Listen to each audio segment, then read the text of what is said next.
Assalamualaikum warahmatullahi wabarakatuh. Alhamdulillah wassalatu wassalamu ala Rasulillah sallallahu alaihi wasallam. Asyhadu an la ilaha illallah wahdahu la syarika lah wa asyhadu anna Muhammadan 'abduhu wa rasuluhu la nabiyya ba'dah. Allahumma iftah lana wa lakum futuhal 'arifin bi rahmatika ya arhamar rahimin. اللهم صل وسلم وبارك على سيدنا محمد وآله وأصحابه وأزواجه وذريته وآل بيته رضي الله عنهم ولمشايخنا خصوصا المصنفين المخلصين الشيخ الإمام الشيخ نووي المدني وخصوصا شيخنا الشيخ حي محمد إبراهيم برهان بن خصوصا الشيخ غفر لهم ذنوبهم ونفعنا بهم وبعلومهم آمين. شهر الفاتحة. أعوذ بالله من الشيطان الرجيم. بسم الله الرحمن الرحيم. الحمد لله رب العالمين الرحمن الرحيم مالك يوم الدين. إياك نعبد وإياك نستعين اهدنا الصراط المستقيم صراط الذين أنعمت عليهم غير المغضوب عليهم ولا الضالين. اللهم نور قلوبنا بنور هدايتك كما نورت الأرض بنور شمسك أبدا أبدا يا ذا الجلال والإكرام برحمتك يا أرحم الراحمين. اللهم اغننا بالعلم وزينا بالحلم وأكرمنا بالتقوى وجملنا بالعافية. اللهم إنا نسألك علما نافعا ورزقا واسعا وشفاء من كل داء. ربي اشرح لي صدري ويسر لي أمري واحلل عقدة من لساني يفقه قولي فتح يا عليم. أعوذ بالله من الشيطان الرجيم. بسم الله الرحمن الرحيم. قال مصنف رحمه الله تعالى ونفعنا به قال في الدارين. قال عمر بن الخطاب رضي الله عنه: عز الدنيا بالمال وعز الآخرة بالصالح الأعمال. Umar bin Khattab radhiyallahu an, semoga Allah meridai Umar bin Khattab, berkata Umar, izzud dunya bil mal, keluhuran dunia, bil mal dengan harta, maksudnya dapat diraih dengan harta, wa izzul akhirati bis salihil a'mal, dan keagungan akhirat itu diraih dengan amal-amal soleh, bis salihil a'mal.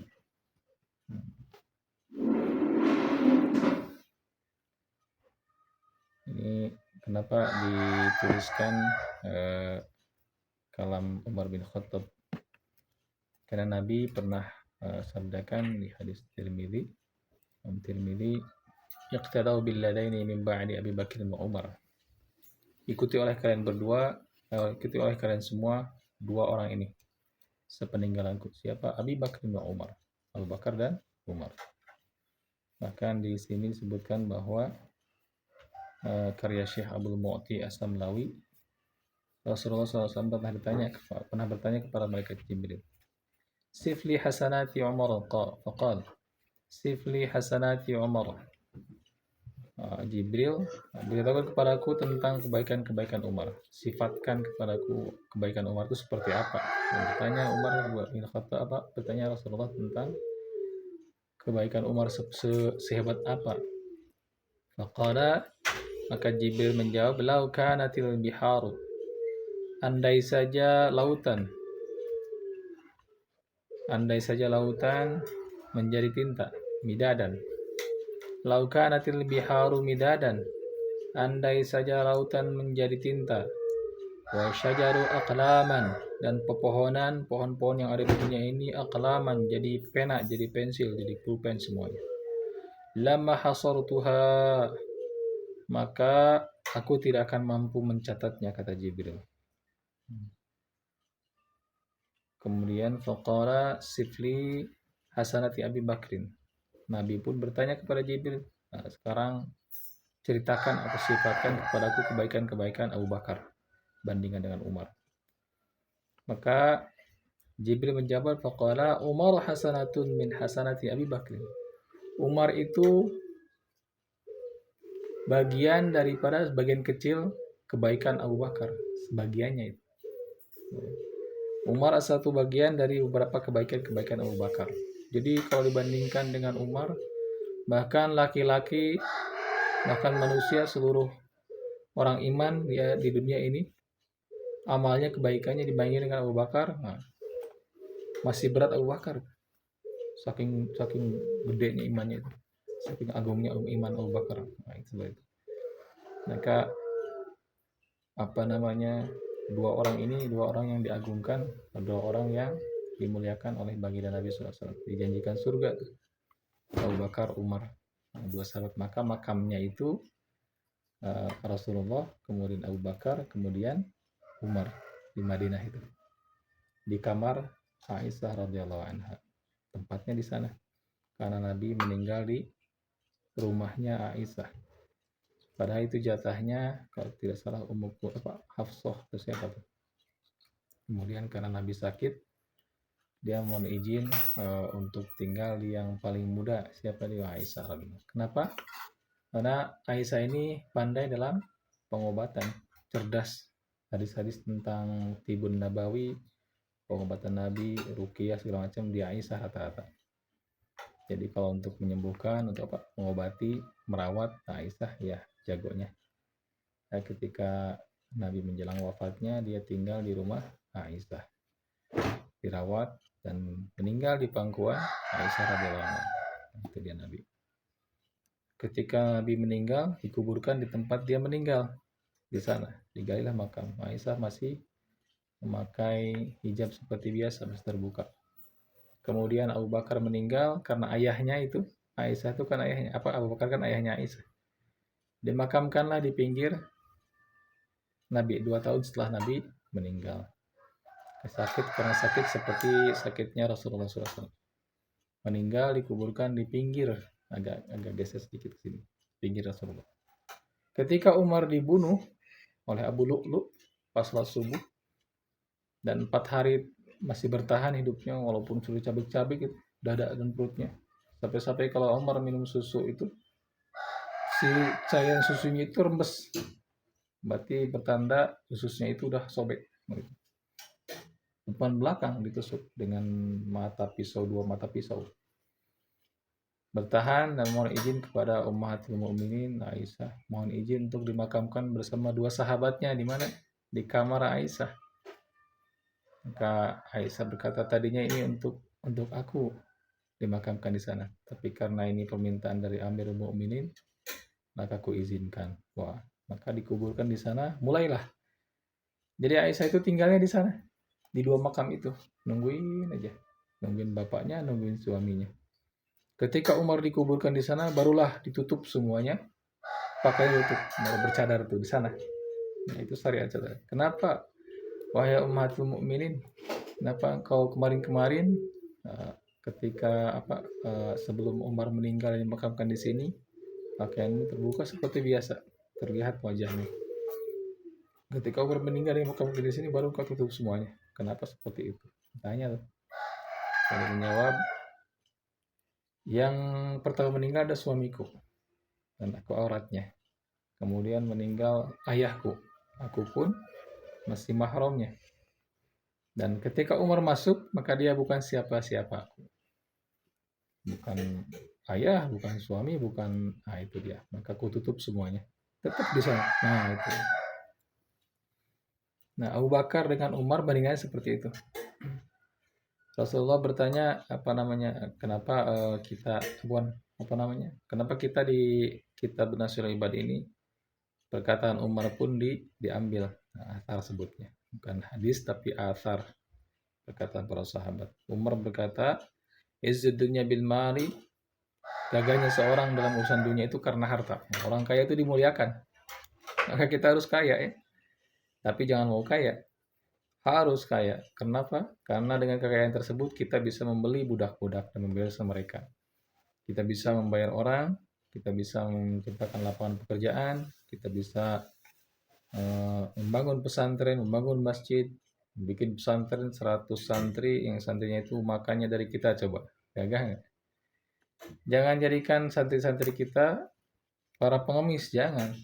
ciptakan mereka orang-orang yang mandiri yang bermanfaat nanti ketika mereka di masyarakat, bukan narik amplop dari jamaah, dari nenek-nenek, emak-emak, ngumpulin buat siapa, buat ustad, di kencelengnya beres ngaji, kencelengnya diambil sama ustad itu.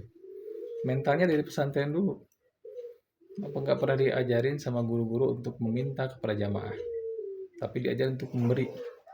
Itu dakwah.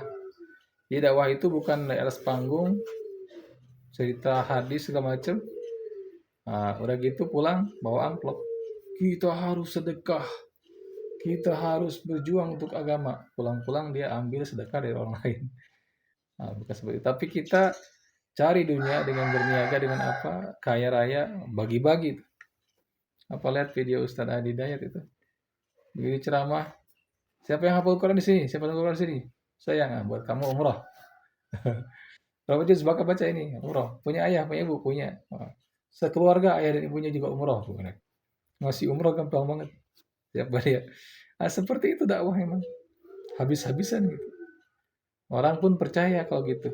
Orang percaya nitipin hartanya. Nih Ustaz, saya punya harta. Saya pengen berjuang bersama Ustaz nih. Ditipin tuh hartanya. Bagi-bagi. Dakwah itu perlu modal. Bukan cari modal. Nah gitu. Ini bos dakwah dikasih amplop. Nih Ustaz, diijabin, dianterin, bawa berkat. Nah, aduh. Rasulullah itu apa habis hartanya. Khadijah itu dipakai dakwah Rasulullah. 60.000 unta itu. Nah, seperti itu dakwah. Dan cepat kayak gitu, Bah. Maka berjuang, kalian harus kaya. Sudah kaya, dakwah dengan itu. Ajak orang-orang, wad'u ila sabili rabbik bil hikmati wal mau'izatil hasanah. Ajak. Wad'u ila sabili rabbik. Ajak mereka itu ke jalan Rabbik Tuhanmu, ke jalan Tuhanmu. Terus apa, bil hikmati, dengan hikmah, wal mau'izatil hasanah, dan dengan tutur kata yang baik. Ngajak itu kalau zaman sekarang nggak pakai uang, nggak pakai modal, susah. Maka pakai berjuang dulu, udah kaya, berniaga, bagikan. Sedekahnya itu berlipat. Beda kalau sedekah kita cuma sedekah. Tapi kalau sedekah sambil dakwah itu beda. Dia ngasih amplop, kalau misalkan yang ngasihnya orang kaya, misalkan kita diambil kayak adik di kajian, ambil tuh. Jangan lihat. Beberapa bilang, ambil amplopnya, jangan lihat isinya. Masukkan. Nanti di jalan atau di mana ada pembangunan apa, kasih lagi. Jadi kita tidak akan ada rasa sayang segala macam. Jadi nggak pernah lihat tuh. Kalau lihat tuh, lumayan 2 juta dihitung. Kenapa begitu? Apa ngalamin tuh? Ada orang ini ngundang rukiah, cuma rukiah. Rukiah kan ada dakwah di sana. Yang ini ngasih 50.000 di amplopin. Yang ini 250, yang ini 500. Pas begitu nelpon bareng-bareng. Pak minta tolong nih. Jadi lagi. Milih apa tuh? Tiga-tiganya minta tolong, yang mana yang didahulukan? Yang 500. Lumayan ini. Nah, itulah. Makanya kita kayak kalau kita kaya mah 500, mau 250, mau 50 sama semuanya. Uang saya lebih banyak daripada dia. Tahu nggak? Ngapain nggak ngejar-ngejar itu? Uang saya udah cukup. Saya punya toko, saya punya perusahaan, hasil bulan miliaran. Ngapain harus ke sana? Nah, gitu kan. Tapi kalau kita mentalnya mental fakir, mental pengemis, udah kebeli itu. Kenapa di Rukiah, sebelum di Rukiah itu nelfon tuh, dia nangis-nangis, tolong Ustaz, saya bayar berapapun, asal jangan dibongkar katanya. Kalau Rukiah itu takut kesurupan terus ngebongkar aib, semuanya dibongkar. Bingung tuh, gimana tuh? Mereka nggak bisa dibeli. Lisan kita nggak bisa dibeli. Misalkan usaha apa DKM, pemilik mesinnya tukang ngerokok. Sedangkan kita menyebutkan rokok itu haram. Bingung itu. DKM ini ngasih terus ke kita. Kita mau bilang dia pelaku riba itu haram, rokok itu haram, atau misalkan dia praktik-praktik jual beli yang haram itu, kita mau bilang haram itu berat. Soalnya lisan kita terbeli. Awas, hati-hati dengan pemberian. Hati-hati, jangan terus senang diberi. Perempuan paling senang diberi itu. Laki-laki mah gampang, jatuh hati kali ya. Gampang kasih ke ulang tahun, kado awal-awalnya. Kasih traktiran, kasih. Nanti mau dulu baik banget ya Umi, dulu gimana? Susah itu perempuan. Awas, kita ini bukan orang yang gampang dibeli. Kata-kata kita, ajaran agama yang kita pelajari, ilmu-ilmu kita, mahal harganya. Ya pokoknya dibayar lah berapapun, nggak terbeli. Berapa mau bayar berapa? 10 juta. Oh, saya punya 10 juta mah. 3 miliar saya di tabungan. Kan gitu. Ya kalau sombong kita sombongin lagi. Pahamnya? Al-kibru in mutakabir sedekah. Sombong kepada orang yang sombong itu sedekah, kata Ustaz Abu Somad kemarin. Nah, seperti itu ya. Nah, kita harus kaya, jangan mau kaya. Jadi dalam hati itu kaya itu untuk alat majra'atul akhirah. Ad-dunya majra'atul akhirah. Berniaga makanya jangan malas, jangan diam, jangan tidur, jangan belajar gimana caranya menghasilkan uang yang banyak itu. Dapat itu, mulailah berjuang untuk agama dengan harta. Kan gitu. Wajahidu fi sabilillahi bi amwalihim wa anfusihim. Nah, mereka berjihad dengan amwalihim, harta dulu, wa anfusihim, dan jiwa. Bukan dengan jiwa. Jiwa gampang. Orang diajak jihad, oh seneng. Yuk kita demo ke Monas yuk, gimana? Seneng. Wah, saya gampang lah ke surga, tinggal ngorbanin jiwa, udah meninggal surga. Tapi kalau dengan harta, ayo nyumbang. Aduh sayang, nah gitu. Sayang karena kita yang capek kan bahasanya. Padahal itulah alatnya. Mumpung masih muda, petakan, targetkan dari sekarang. Untuk apa kita? Pokoknya mau jadi dokter, mau jadi apa? Belajar berdagang. Rasulullah di umur belasan seperti ini belajar dagang ini waktunya. Umur 8 tahun, 9 tahun Rasulullah mengembala kambing. Umur 11, 15, belasan mulai berdagang, berniaga. Maka mahar untuk Khadijah itu lumayan gede itu. Bukan 2 gram emas dan seperangkat alat sholat, bukan. Berapa tuh? Hampir 200 jutaan kalau dituangkan. Banyak riwayat ya. Nah, izzud dunya bil mal. Kalau kamu ingin merasa gagah di dunia, itu bil mal, dengan harta, kata Umar. Wa izzul akhirati bis solihil a'mal. Dan kegagahan akhirat itu dengan amal soleh. Kita perlu dunia itu untuk meraih akhirat, awas. Banyak yang tergores di sana. Dulu apa namanya? Berpikiran, oh berarti kejar akhirat nanti dunia akan ikut. Iya, betul, memang begitu. Berarti kita diam aja, dikir aja, wirid aja. Nanti uang pada datang katanya. Iya. Cuman khodam nanti jin yang masuk. Yang kerjanya bukan kita tapi jin. Khodam. Ikutin. Nah, maksudnya jangan seimbang, bukan. Memang akhirat tujuan. Kan ad-dunya majra'atul akhirah. Dunia itu tanaman akhirat. Cocok tanaman akhirat. Perkebunan untuk dipanen nanti di akhirat. Maka kita harus berjuang. Kerja niatin ibadah. Thalabul halali fardhatun. Mencari barang halal itu wajib hukumnya. Kita bekerja. Paham sampai sini kira-kira? Paham? Jangan salah arti. Kita mau nanti jadi hubudunnya katanya kerja. Justru Nabi berdagang. Ikuti sunnah. Nah gitu. Ikuti sunnah Nabi, berdagang, berniaga. Cara-cara dagang Nabi kan banyak cerita ini. Itu dia ya. Uthman bin Affan radhiyallahu anhu qala. Uthman bin Affan berkata, humud dunya zulmatun fil qalbi wa humul akhirati nurun fil qalbi. Bingung atau susah dalam urusan dunia itu zulmatun fil qalbi. Dia akan jadi kegelapan dalam hati. Wa humul akhirati nurun fil qalbi. Dan bingung atau susah dalam urusan akhirat, nurun fil qalbi, akan jadi cahaya di hati. Sekali lagi. Humud dunya zulmatun fil qalbi. Bingung urusan dunia, aduh gimana ya beras, aduh gimana ya kita belanja, aduh gimana ya kita bensin, aduh gimana ya kita bayar sekolah, aduh gimana, terus bunyinya. Padahal semuanya ditanggung sama Allah itu. Cuma ditakut-takutin sama setan. Wow, ayo lapar, ayo nanti dilapar mati semuanya, ayo sakit, ayo mana biayanya, ayo semua. Takut-takut itu. Maka orang berlomba-lomba karena sering setiap hari bisikin sama setan seperti itu.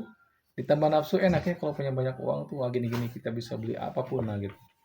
Maka semuanya dilupakan, ibadah dilupakan, zikir dilupakan, baca Quran dilupakan, dakwah dilupakan, jihad dilupakan, semua dilupakan. Lupa aja. Nah ketika nggak ada beras, dagangan nggak laris, nggak laku, humud dunia sebut. Bingung urusan dunia gimana ya. Sekarang harga-harga pada naik, BBM naik, beras naik, segala naik, bingung. Maka kata Utsman bin Affan, humud dunya dzulmatun fil qalbi. Bingung urusan dunia itu pasti bakal gelap hati itu. Udah gelap hati gimana? Wah udahlah, maling, korupsi, nipu, wah itu dia. Hati-hati ya, awas, kendalikan, tetap sabar, santai. Ingat santai, ingat patokannya tadi, ketika Nabi Musa dan Bani Israel didesak ke Laut Merah, dikepung ada tentara Firaun dan tentaranya, udah aman di sana. Dan di depan Laut Merah, sampai-sampai siapa? Bani Israel pimpinannya berkata pada Musa, ya Musa inna nahnu lamudrakun. Wahai Musa, kita terkepung, bagaimana ini? Ke depan kita nggak bisa berenang lautan, Laut Merah. Ke belakang kita pasti dibunuh itu, udah nggak ada ampun lagi. Karena kita kabur dari negeri Mesir itu. Ayo, gimana? Kalau begitu. Nabi Musa bawa tongkat, tongkatnya tongkat sakti kan, pernah dibuktikan. Pertama pernah diperlihatkan dilemparkan jadi ular, pukulkan ke batu jadi keluar 12 mata air. Wow, itu tongkatnya itu. Si tongkatnya itu. Tapi nggak bilang tenang kita punya tongkat, nggak kan? La takhafu wa la tahzanu, tenang, jangan takut, jangan sedih. La tahzanu. Innallaha ma'ana, Allah bersama kita. Sungguhnya Allah bersama kita. Tenang aja. Begitu. Sing yakin ya lah ya. Jangan takut. Kalau kita habis rezeki kita, otomatis kita mati. Ingat-ingat itu. Dulu waktu Mimi terakhir kali itu ngobrol-ngobrol, takut. Pokoknya kalau misalkan rezeki Mimi habis, mati aja, meninggal. Dan itu yang tujuan semuanya. Capek di dunia mah, udah nggak ada lagi sakit, nggak ada lagi perih, nggak ada lagi lapar, nggak ada lagi kesusahan, meninggal surga aja. Ikhlas yang ridho. Tuntun la ilaha illallah, dan begitu. Puncak daripada rasa sakit, puncak dari rasa lapar yang paling lapar, puncak daripada kepedihan yang pedih apa, mati udah. Kalau udah mati mah nggak ada yang lebih dari itu. Puncaknya itu mati. Nah, orang-orang beriman, orang-orang yang lurus pemikirannya gitu, sudah melewati itu semua. Kapan ya saya mati, coba berani menghadapi tank di Palestina itu, udah nggak takut. Begitu anaknya meninggal, jebret, kena bom, kenapa anakku, alhamdulillah. Keyakinan itu udah di surga aja. Malah misalkan orang yang lari dari peperangan, dimarahin sama ibunya itu di Palestina seperti itu. Ada kebanggaan gitu kalau ada meninggal kena tembak Yahudi, oh senangnya minta ampun. Jadi kaum yang dilaknat di Quran tuh, Yahudi itu, dari zaman ke zaman, dan Allah abadikan. Kenapa? Dia untuk jadi bahan cerita akhir zaman tuh. Dia membuktikan bahwa hadis Nabi itu benar adanya. Nanti kita memerangi Yahudi tuh. Di hadis diceritakan kan sama Nabi, kalau Yahudi dimusnahkan seperti kaum Ad, kaum Saba, kaum Nabi Soleh, kaum Hud, kaum Nabi Lut dimusnahkan. Nih kaum Yahudi ini belum dimusnahkan. Kenapa? Untuk membuktikan bahwa Rasulullah tablik dan amanah, tidak pernah berdusta. Di hadis itu apa disebutkan kan, kita nanti akan memerangi Yahudi di akhir zaman umatku. Nah, ini bagian daripada kita. Kalau dimusnahkan, nah tidak ada. Nah, maka di Palestina itu senang orang kalau mati. Jadi puncaknya mati aja. Dan yang paling krusial, paling vital, paling pokok, beberapa bilang kamu tidak akan kelaparan sampai 3 hari, pasti mendapat makanan. Kalau kita, apalagi kalau kita sholat, kita udah menyembah Allah, masa Allah nggak nyamin kita? Pasti jamin makan tuh, pasti ketemu.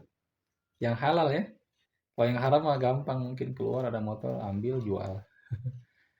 Jadi maling digebukin, masa dibakar untuk suami istri, alhamdulillah. Itu sangat lemahnya keyakinan maksudnya. Kemarin di ITB itu nggak salah tuh. Istrinya dosen, bapaknya dosen. Dosen tuh gurunya para mahasiswa kan. Punya anak dua, anaknya diracun. Dianya gantung diri. Bapaknya lihat sekeluarga meninggal, bunuh diri juga. Kan stres semuanya. Jadi ilmu pengetahuan saja tidak cukup kalau diredesa dengan agama. Agama itu untuk tanamin keyakinan. Orang-orang Jepang coba. Ada yang sebagian ateis yang nggak percaya Tuhan, yang sebagian penyembah matahari. Punya keyakinan harakiri ya bunuh diri ya.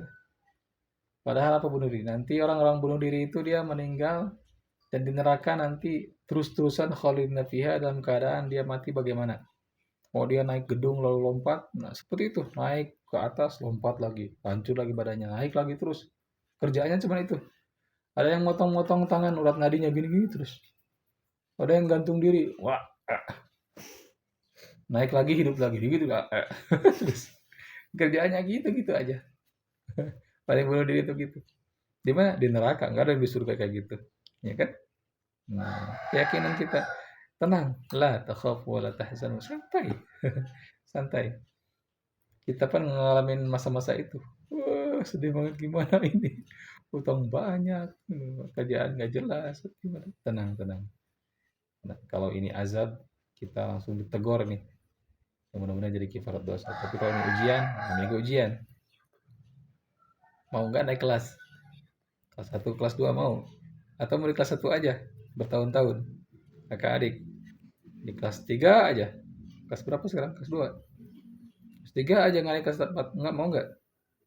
Nggak mau kan? Pengen naik kelas nggak? Pengen. Ya harus ngadapin ujian. Dah, ujian. Ayo. Kalau ujian harus dikerjain atau ditinggalin atau kabur atau libur. Hah?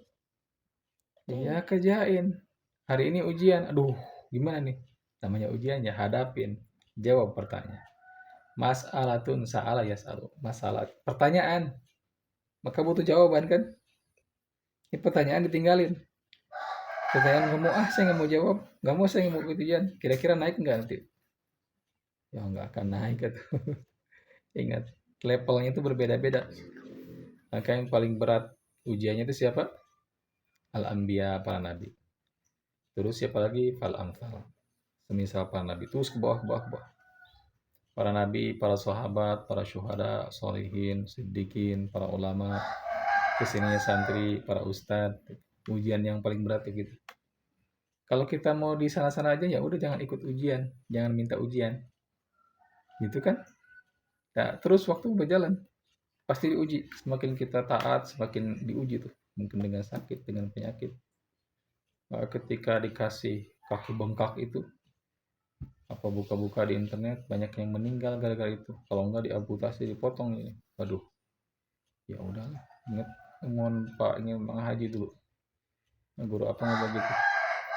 Inna lillahi wa inna ilaihi rajiun. Jangankan harta benda, diri sendiri innalillah, semuanya dari Allah. Wa inna ilaihi rajiun, bakal kembali kepada Allah. Kira-kira mau nggak diambil kakinya, diambil hartanya, diambil anak istrinya, siapanya, keluarganya? Enggak, Allah tidak akan ambil. Semuanya pasti ke sana arahnya. Kalau diminta ya udah. Tenang udah gara-gara gitu mah. Tenang teh nggak tak khawatir ya gimana. Inna lillahi wa inna ilaihi rajiun. Semuanya dari Allah, kitanya dari Allah. Kalau Allah minta nih saya ambil kembali matanya, ya udah kasih. Kayak gimana? Jangankan mata, jangankan tangan, jangankan motor, jangankan rumah, jangankan harta benda. Lillah, semuanya dari Allah. Diri sendiri diambil nyawanya, ya mah enggak. Orang susah meninggal tuh gara-gara itu. Dia betah di dunia ini. Ijrail datang, malaikat maut. Ayo pulang, enggak mau. Saya capek ngumpulin harta ini, dong ngumpul tuh 3 miliar di tabungan, belum dijajanin, belum dibelanjain. Pulang sekarang, enggak. Wah, ntar dulu saya nikmatin dulu, pulang, enggak pulang. Ah gitu kan. Maka lihat orang yang meninggal dalam keadaan seperti itu. Coba lihat, susah banget matinya. Bahasanya kan gitu. Rabbi laula akhartani ila ajalin qarib. Wahai Tuhanku, kalau saja di ajalku ditangguhkan 1 jam saja. Fa asaddaqa wa akum minas solihin. Aku akan bersedekah kalau gitu mau bikin masjid, mau pesantren. Gak pulang sekarang. Ayo gimana? meninggal susah. Gitu. Tapi kalau orang yang udah nunggu meninggalnya kapannya nih Ajrul datang? Saya lagi taat-taatnya ini, iman lagi kuat-kuatnya ini, nggak datang-datang. Begitu datang, ahlan wa sahlan wa marhaban, ayo sok, mau dari mana diambilnya? Saya sudah nunggu saat-saat ini. Coba, tahu nggak kira? Nunggu kapannya saya ke tanah suci ke Mekah? Aduh, susah banget ini. Udah nabung gagal lagi. Pas saya panggilan, no. Kan nunggu persiapan tuh. Lari-lari, apa namanya, olahraga kan apa. Begitu panggil senangnya minta ampun, dijemput tuh. Senang. Udah senang aja. Yang namanya nunggu itu senang. Maksud nunggu itu kalau misalkan ini apa namanya jam 3 pagi, jam 4, jam 3 pagi nanti akan dapat uang 1 miliar misalkan. Kira-kira malam itu bisa tidur gak? Nggak bisa, jam berapa nih? Masih jam 1 tidur lagi. Duh, jam berapa? Jam 2 terus jam lagi. Nunggu-nunggu tuh kayak gitu. Tapi kalau nggak ditunggu, begitu datang kaget itu. Wah, wanazi'ati gharqa, dari malaikat yang mencoba nyawa dengan sangat keras. Gimana tuh? Pulang, entar. Kayak gitu. Maka persiapkan itu. Puncaknya itu mati.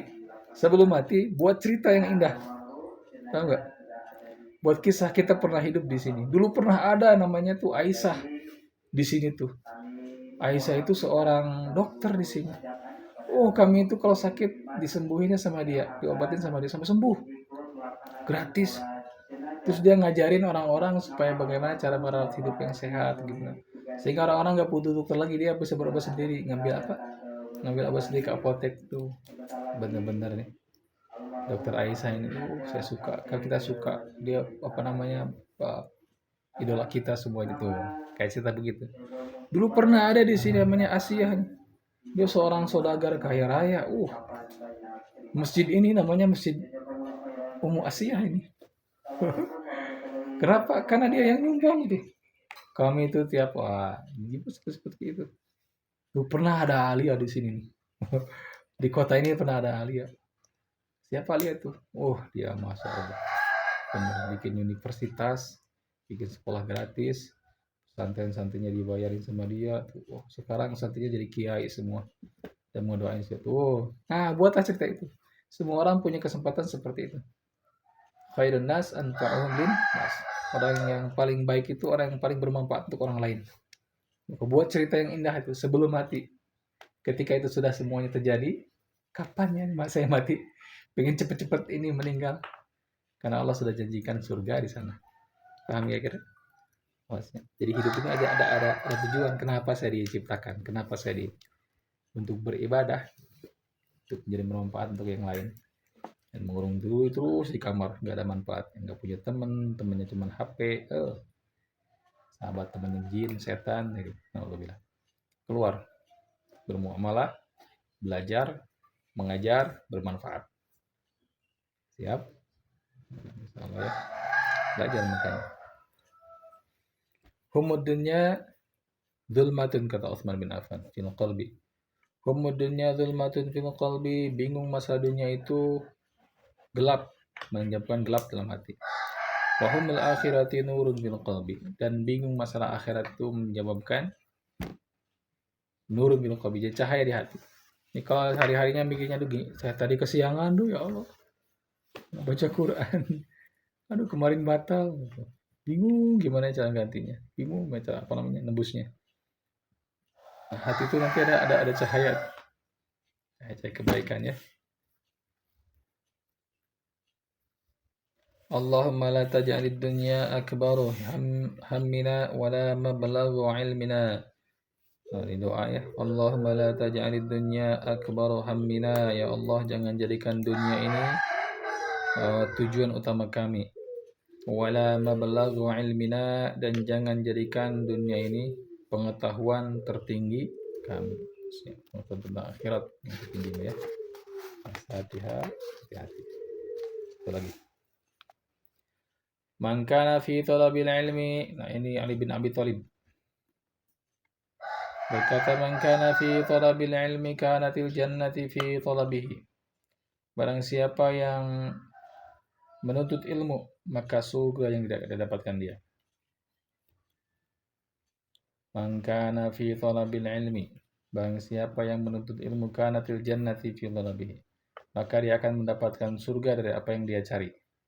Wa man kana fi thalabil ma'siyati, kanatin naru fi thalabihi, dan barang siapa yang mencari kemaksiatan, kanatin naru fi thalabihi, maka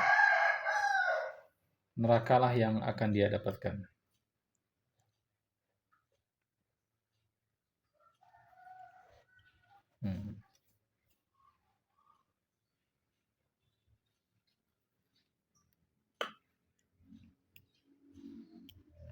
Yahya bin Mu'ad berkata, radhiyallahu an, ma'asallaha karimun. Orang mulia itu tidak akan berani bermaksiat pada Allah. Wala athar dunya ala akhirati hakimun. Dan orang-orang bijaksana tidak akan mementingkan dunia daripada akhirat. Ya, jangan salah tafsir.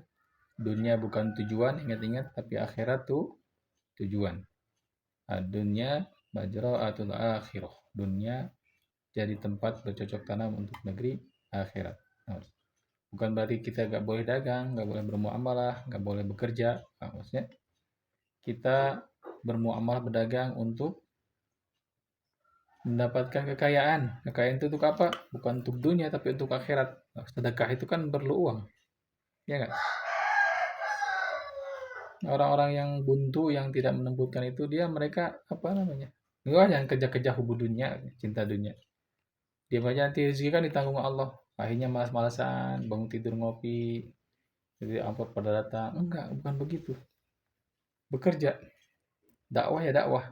Dakwah itu mengeluarkan, bukan mendapatkan. Maka untuk mengeluarkan itu perlu mendapatkan dari apa? Dari berniaga. Nanti apa namanya, sedekahkan ilmunya. Ilmunya gratis, udah gitu yang ngaji ke sini dapat sembako, cepat itu. Saya seperti itu. Tentunya apa namanya, mereka nggak bekerja, nungguin amplop, nungguin panggilan, nungguin jadwal, nungguin ada yang meninggal, alhamdulillah saya mimpin tahlil nih. Ada yang hajat syukur, alhamdulillah seneng lah gitu. Itu mentalnya mental pengemis, mental peminta-minta.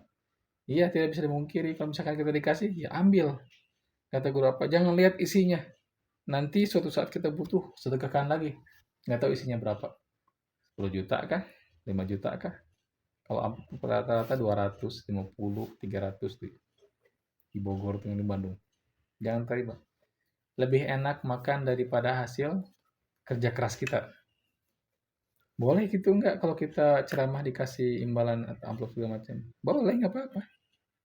Tapi bukan tujuan itu. Makanya ambil, kalau kita pengen lisan kita tajam itu seperti ambil, jangan dibuka lalu dimakan, jangan. Masukkan. Mbak Haji di mana, di Cibarit gitu, ada kendi, masukin ke kendi itu. Begitu butuh ambil. Begitu butuh ambil. Bukan buat makan, buat bikin masjid, buat dakwah, segala macam. Jadi nggak pernah lihat isinya itu berapa. Paham nggak? Kalau isinya berapa kita tahu, oh ini ngasih 500, ini 200, 100. Beda nanti perlakuan kita. Sama semuanya. Dan dia kayak, Pak, uang saya punya tabungan lebih daripada itu. Nggak butuh-butuh amat gitu. Paham ya? Nanti Allah yang kasih berkah gitu.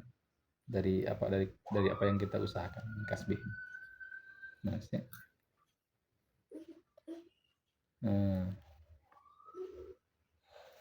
Wallahu a'lam bis-shawab. Allahumma inni na'udzubika min 'ilmin la yanfa' wa na'udzubika min qalbin la yakhsha. Subhanakallahumma bihamdika asyhadu an la ilaha illa anta astaghfiruka wa atubu ilaik. Assalamualaikum warahmatullahi wabarakatuh.